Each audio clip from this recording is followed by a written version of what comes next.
Apa kabar Formula Friends? Ketemu lagi sama gue Rainer di Formula Motor TV. Eranya sedan tuh kayaknya udah berakhir. Soalnya sekarang yang mobil baru tuh SUV kalau enggak ya MPV. Tapi kenapa kalau kita lihat jalan, sedan itu masih berseliweran aja di jalan. Ternyata sedan itu bukannya sudah punah, tapi udah jadi segmented. Nah, kalau kita bicara sedan Jepang yang paling laris apa sih sekarang? Camry. Orang-orang ngelupain Accord, padahal mobil ini juga punya daya tarik. Apa daya tariknya? Ikuti video sampai habis.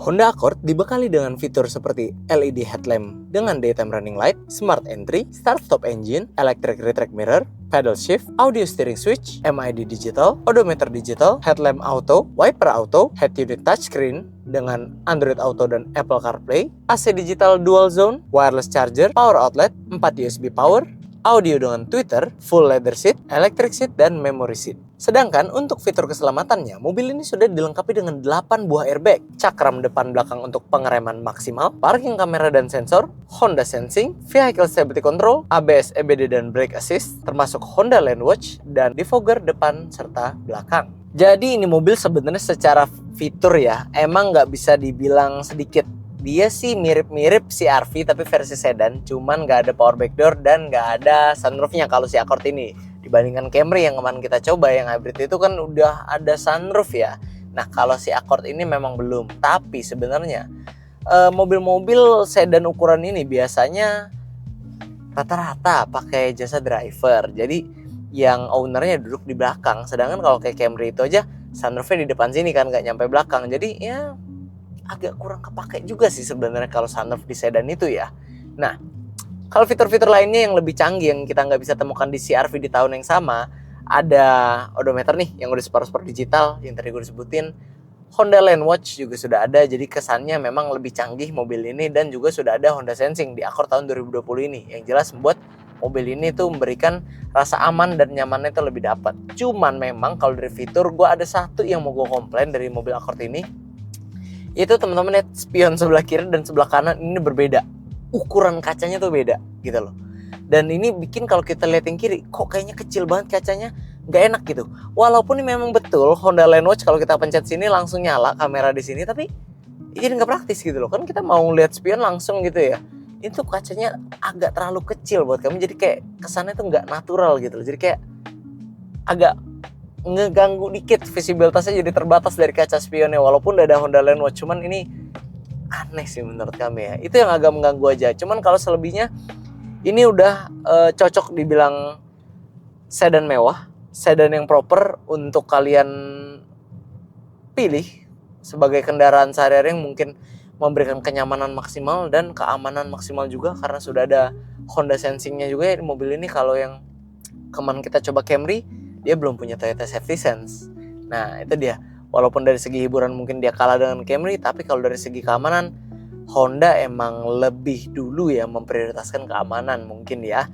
Jadi secara fitur mobil ini bisa dibilang sangat cocok untuk dibilang jadi sedan mewah, apalagi jadi pesaingnya Camry. Setelah ini kita bahas posisi berkendaranya. Nah kalau posisi berkendara di Accord ini entah kenapa ya, kalau teman-teman perhatiin dari Accord yang awal-awal masuk di Indonesia dan Camry yang kita sering test drive juga, Camry XV40 tuh, kalau Camry tuh kesannya interiornya tua gitu ya, dewasa, mewah.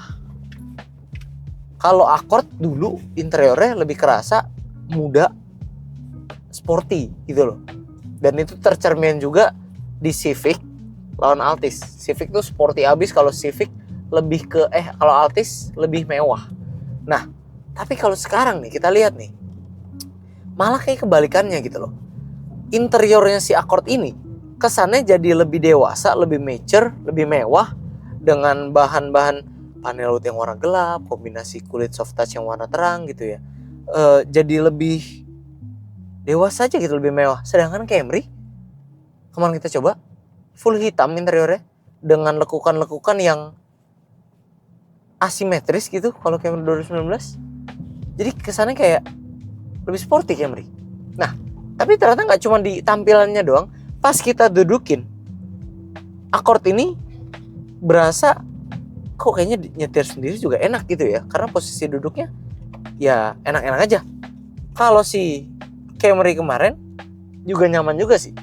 Cuman kalau si Accord ini jadi kayak nyetir sendiri juga enak kayak tempat duduk ini ya, nggak harus banget yang pakai driver. Cuman emang kita belum tes suspensi dan handlingnya, nanti kita tes habis ini. Cuman emang tapi pada intinya sih kalau untuk posisi berkendara sama-sama nyaman ya si Camry dan Accord ini. Pengaturannya sudah lengkap dan ini juga ada lumbar supportnya. Jadi posisi duduk kita tentunya nggak cepat pegel. Armrestnya juga pas, setir teleskopik walaupun belum elektrik.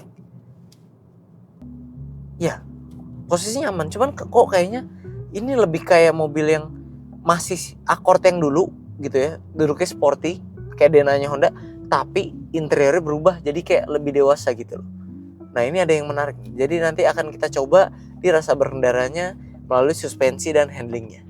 Oke, dari fitur kita beranjak ke suspensi. Nah, karena untuk segmen sedan sekelas Accord ini penting banget punya suspensi yang nyaman ya. Ini kita kecepatan 20 dengan posisi tidur yang cukup tinggi. Nah, suspensi sih berasa, tapi bentar. Gue mesti ngetes lagi ke speed bump langganan kita di sini. Kita hajar di kecepatan 40. Kalau menurut dari apa yang gue rasakan, ini rasanya sih bantingannya sedikit lebih keras dibandingkan Camry. Kalau Camry tetap rasanya lebih empuk karena kita belum mencoba Camry kan lebih empuk. Kalau ini tetap lebih keras, ciri khasnya Honda. Ya kalau nyaman berarti kalau gue pribadi gue akan lebih pilih Camry tetap. Tapi memang namanya preferensi orang beda-beda. Yang jelas gue tahu kenapa ini lebih keras pasti karena nanti handlingnya harusnya lebih enak dari Camry nih. Nah mungkin kalau kalian nggak terlalu pusing masalah suspensi, kalian tetap bisa ya nggak masalah lah begini beda-beda dikit doang kerasnya ya nggak masalah. Cuman mungkin kita akan mendapatkan apa yang menjadi keunggulan Accord ini di handlingnya, tapi setidaknya secara suspensi bisa dibilang ini lebih keras dari Camry. Kita sekarang lanjut ke pengujian handling, salah satu yang jadi keunggulan mobil-mobil pabrikan Honda pada umumnya ya. Cuman sekarang ini pertama kali juga gue coba Accord 2020. Oke, kita tes aja. Wah iya pak, tajam banget pengendaliannya. Ini waduh gila. Kok ini sedan gede loh, cuman rasanya nih tajamnya loh. Tajamnya tuh ini bahkan kami sempat pernah coba Mazda 6, ini nggak begini rasa Vanto Drive-nya. Wah gila, ini mirip Civic Batman loh, gila loh. Jalanan rusak, rem dulu karena kita pakai sedan tahu diri. Aduh, oke, gila. Tapi ini handlingnya nih ngagetin banget sih. Dan ngagetinnya secara positif ya, karena pantas kita dikasih suspensi yang nggak seempuk, nggak senyaman sedan-sedan mewah lainnya, mungkin seperti Camry atau mungkin kalau di Mercedes-Benz masuknya E-Class ya. Kalau yang C-Class kan entry levelnya itu setara Civic dan Altis, BMW seri 5. Ini dia kalah empuknya gitu loh. Secara nyaman ya kalah lah, cuman memang masih bisa dibilang nyaman, cuman kalah empuk. Tapi handlingnya wah gila sih, no debat. Ini seru banget loh. Kalau untuk kelas Jepang mungkin nggak ada yang ngalahin handlingnya si Accord ini. Jadi mungkin Honda ngerancang si Accord ini buat kalian yang mungkin secara daily bisa disupirin karena ini mobil nyaman dan fiturnya juga aman gitu ya. Kalau nggak perlu fitur-fitur hiburan yang nggak terlalu penting lah, urusin bisnis saja. Dan yang penting aman gitu karena ada Honda Sensing-nya. Dan ketika kalian misalnya driver kan libur atau weekend gitu, mungkin kalau mau jalan-jalan sama keluarga kecil kalian karena ini masih proper, kalau kalian duduk berempat, berdua di belakang, nyetir sendiri, ini enak banget sih. Enak banget ini. Apalagi mesinnya 1.5 turbo. Yang jelas mesin yang masih ada turbo gitu, sensasinya masih ada. Cuma nanti kita bahas nanti. Cuman ini gila sih handlingnya. Ini tajam banget pak. Ini waduh gila. Bener-bener asik banget. Terakhir kali kita dapat yang rasa berkendara paling mirip ini, ya Civic Batman. Itu bener-bener waduh gila. Ini nggak tahu sih korelasi apa ke Civic Batman. Cuman yang jelas handlingnya tajam dan Vanto Drive-nya dapat banget buat bermanuver atau nyetir sendiri pun. Udah jelas ini no debat lebih enak daripada Camry dan lebih enak daripada Mazda 6 dan mobil Jepang lain atau mobil yang lain di kelasnya. Honda Accord dibekali mesin berkapasitas 1500 cc turbo 4 silinder segaris DOHC dengan teknologi VTEC Turbocharge. Di atas kertas, mobil ini mampu menyemburkan tenaga sebesar 190 PS pada putaran 5.500 rpm dan torsi maksimal di 260 Nm pada putaran 1.600 hingga 5.000 rpm. Tenaga ini disalurkan melalui transmisi CVT ke dua roda depan. Kalau kita lihat dari mesinnya ya, malah sebenarnya performa yang lebih kencang di antara Accord atau Camry itu dipegang Accord tuh. Kalau kita nggak bandingin yang hybrid ya, karena kan ini bandingin emang mesin internal combustion engine-nya aja. 1500 turbo ada di mobil sedan Honda ini ternyata bisa menghasilkan performa yang emang lebih kencang daripada 2400 NA-nya si Camry. Kalau di atas kertas tenaga Accord ini sedikit lebih besar, baik tenaga torsinya, dan kalau kita cari 0-100-nya itu juga menang tipis Accord gitu loh. Jadi kami rasa sebenarnya mobil ini unggul di performa mesinnya. Dan kalau kita bicara konsumsi bahan bakar, sekarang kita dapat 11,4 km per liter, yang merupakan angka yang ya standar sih ya, nggak ya standar lah, orang beli Accord nggak mungkin masih perhitungan sama bensin sebenarnya. Cuman tadi kami sempat ketemu macet juga di depan sebelum masuk ke area komplek perumahan ini, dan tadi setelah macet tuh angkanya ada di 8 gitu, tapi setelah kami keliling-keliling sekalian test drive, tiba-tiba angkanya udah di 11 lagi gitu loh. Jadi artinya mesin ini nggak dirancang untuk boros, emang dirancang untuk supaya efisien juga, walaupun seefisien-efisien 1500 turbo di mobil ini ya segini gitu loh. Nah, terus kami juga cari-cari, katanya dia juga punya teknologi, dia punya katup di dekat radiator depan itu, dia bisa otomatis terbuka atau tertutup sesuai kebutuhan mobilnya.